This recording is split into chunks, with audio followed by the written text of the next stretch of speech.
دوستو Italy Europe کا ایک ایسا ملک جہاں لڑکیاں عام لڑکوں سے زیادہ پادریوں کے ساتھ سونا پسند کرتے ہیں۔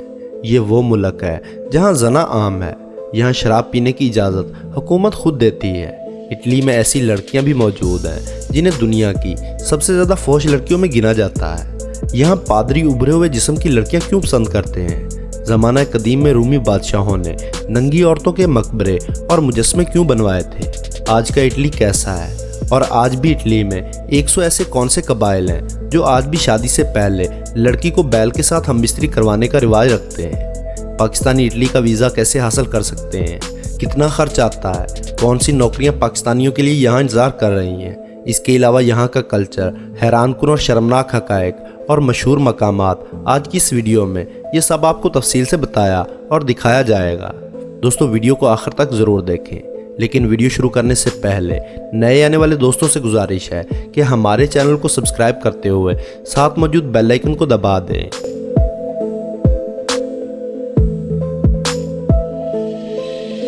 دوستو اٹلی یورپ کے جنوبی حصے میں واقع ایک ایسا ملک جسے دنیا تاریخ، عیاشی، فیشن اور سیاحت کے حوالے سے ایک خاص مقام دیتی ہے۔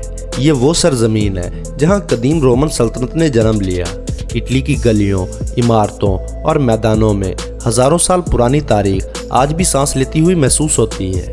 اٹلی کا کل رقبہ تقریباً 3,01,034 مربع کلومیٹر ہے اور اس ملک کی کل آبادی تقریباً 5,90,00,000 افراد پر مشتمل ہے۔ آبادی کے لحاظ سے اٹلی کا یورپ کے بڑے ممالک میں شمار ہوتا ہے۔ یہاں زیادہ تر اطالوی زبان بولی جاتی ہے، لیکن سیاحت کی وجہ سے انگریزی بھی یہاں بہت زیادہ مقبول ہے۔ مذہبی اعتبار سے اٹلی کو عیسائیت، خصوصاً کیتھولک مسیحیت کا عالمی مرکز سمجھا جاتا ہے، کیونکہ ویٹیکن سٹی اس ملک کے اندر واقع ہے۔ اٹلی میں آبادی کی اکثریت رومن کیتھولک ہے۔ اس کے علاوہ اسلام، یہودیت اور دیگر مذاہب کے ماننے والے لوگ بھی بڑی تعداد میں موجود ہیں۔ اگرچہ اٹلی یہودیت تاریخ رکھتا ہے، لیکن عملی طور پر یہ ملک ایک جدید اور سیکولر معاشرہ بن چکا ہے، جہاں پر مذہب کو زیادہ تر ذاتی معاملہ سمجھا جاتا ہے۔ اٹلی کا معاشرہ ظاہری طور پر بہت خوش، رنگوں بھرا اور عیاشی سے بھرپور نظر آتا ہے۔ یہاں کے لوگ خوش مزاج اور جذباتی سمجھے جاتے ہیں۔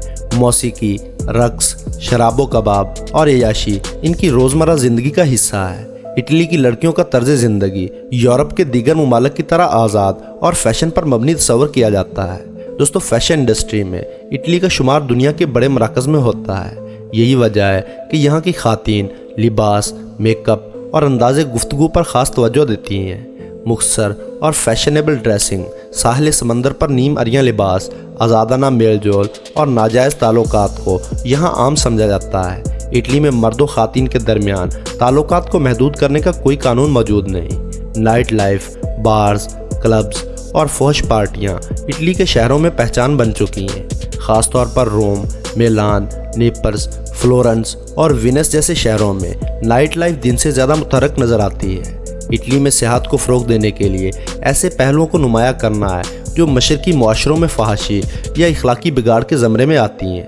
ساحل سمندر پر ریسورٹس، نائٹ کلبز، فیشن شوز اور اشتہارات میں جسمانی نمائش کو معمول کے طور پر پیش کیا جاتا ہے۔ اگرچہ اٹلی میں جسم فروشی مکمل طور پر قانونی حیثیت نہیں رکھتی، لیکن عملی طور پر یہ سرگرمی مختلف شہروں میں موجود ہے اور اس معاشرے کے گھٹیا سماجی نظام کی عکاسی کرتی ہے۔ یہ بات بہت سے لوگوں کے لیے حیران کن اور شرمناک سمجھی جاتی ہے کہ مذہبی تاریخ رکھنے والا ملک آج اس قدر آزاد سماجی ڈھانچے کا حامل ہو چکا ہے۔ دوستو اٹلی کی تاریخ انسانی تہذیب کے اہم ترین ادوار پر مشتمل ہے۔ قدیم روم دنیا کی سب سے طاقتور سلطنتوں میں شمار ہوتا تھا۔ روم کا قانون، سڑکیں، عمارتیں اور نظام زندگی آج بھی دنیا بھر میں مثال کے طور پر دیکھے جاتے ہیں۔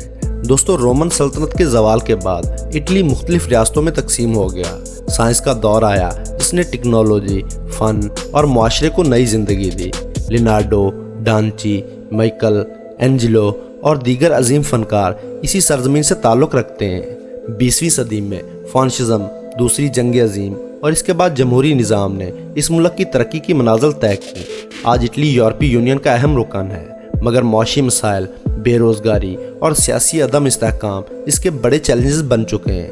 اس کے باوجود اٹلی کی ثقافت، کھانے، قدیم تعمیرات، قدرتی حسن سیاحوں کو مسلسل اپنی طرف کھینچتے ہیں۔ پہاڑ، ساحل سمندر، تاریخی شہر اور دیہات اس ملک کو ایک مکمل ٹورسٹ پلیس بناتے ہیں۔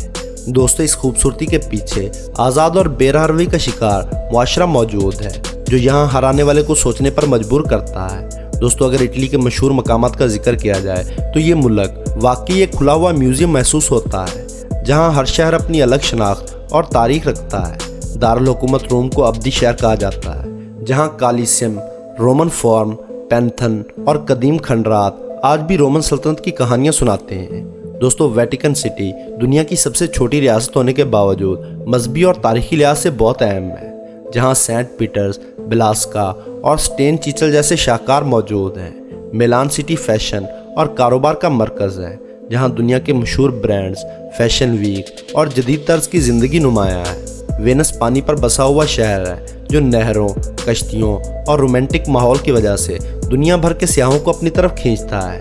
نیپلز تاریخی اہمیت کے ساتھ ساتھ پیزا کی وجہ سے بہت زیادہ مشہور ہے، جبکہ اس کے قریب پومپئی کے کھنڈرات آتش فشاں کی تباہی کی یاد دلاتے ہیں۔ مالفی کوسٹ، سسلی اور سٹورینیا اپنے ساحلی علاقوں، نیلے سمندر اور تفریحی مقامات کی وجہ سے سیاحوں کے لیے مقبول ہے۔ یہی وہ مقامات ہیں جہاں اٹلی کی سیاحت معاشرے کی آزادی، لطف اندوزی اور جمالیاتی حسن کو نمایاں انداز میں پیش کرتی ہے۔ دوستو، ساحلی علاقوں میں سیاحت کے فروغ کے نام پر ایسے مناظر اور سرگرمیاں عام ہیں جنہیں قدامت پسند معاشروں میں اخلاقی حدود سے باہر سمجھا جاتا ہے۔ برہنہ لباس، سالوں پر برہنہ جسم، شراب نوشی اور نائٹ ایونٹس یہاں عام سی بات سمجھی جاتی ہے۔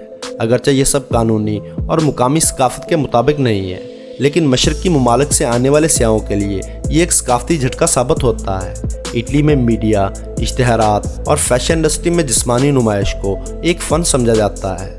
یہی وجہ ہے کہ کئی ممالک اٹلی کی غیر اخلاقی سرگرمیوں کو فحاشی کے فروغ اور متنازع ثقافتی سرگرمیوں کے ساتھ منسلک کرتے ہیں، جبکہ مقامی معاشرہ اسے ذاتی آزاد خیالی اور ثقافتی روایت کا حصہ مانتا ہے۔ حیران کن حقیقت یہ بھی ہے کہ اٹلی میں خاندانی نظام کمزور ہو رہا ہے، شادی کی شرح کم اور بغیر شادی کے ساتھ رہنے والے جوڑوں کی تعداد بڑھ رہی ہے، بچے کم ہو رہے ہیں جس کی وجہ سے لوگ عمر سے پہلے بوڑھے ہو رہے ہیں۔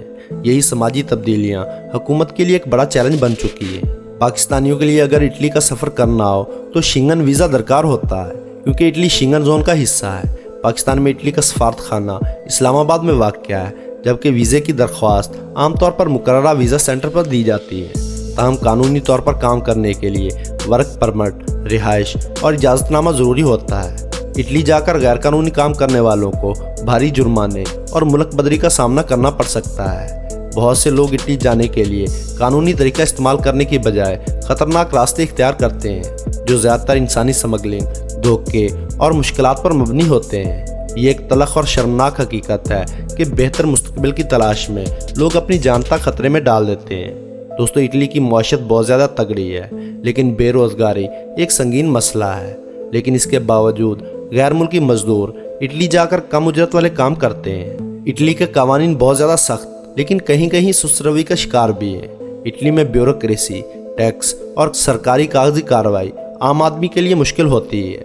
مجموعی طور پر اٹلی ایک ایسا ملک ہے جو بیک وقت شاندار تاریخ، قدرتی حسن اور سماجی آزادی کا امتزاج پیش کرتا ہے، جہاں کی زندگی رنگین مزاج اور جذبات سے بھرپور ہے، مگر اس کے ساتھ ساتھ اخلاقی بحث، معاشی مسائل اور ثقافتی تضادات بھی حقیقت کا حصہ ہیں جنہیں فراموش نہیں کیا جا سکتا۔ اٹلی کو سمجھنے کے لیے اس کے قدیم کھنڈرات، فیشن شوز، ساحل ہی نہیں بلکہ اس کے بدلتے ہوئے معاشرے، اقتدار اور جدوجہد کو بھی سمجھنا ضروری ہے۔ یہی پہلو اسے دنیا کے سب سے دلچسپ اور سیاحتی ممالک میں شامل کرتے ہیں۔ تو دوستو، آج کی ویڈیو میں بس اتنا ہی۔ امید ہے آپ کو ویڈیو پسند آئی ہوگی۔ ویڈیو پسند آنے کی صورت میں لائک اور اپنے دوستوں کے ساتھ شیئر کرنا نہ بھولیں، اور ایسی ہی انٹرسٹنگ ویڈیوز دیکھنے کے لیے ہمارے چینل کو سبسکرائب کرتے ہوئے ساتھ موجود بیل آئیکن کو دبا دیں۔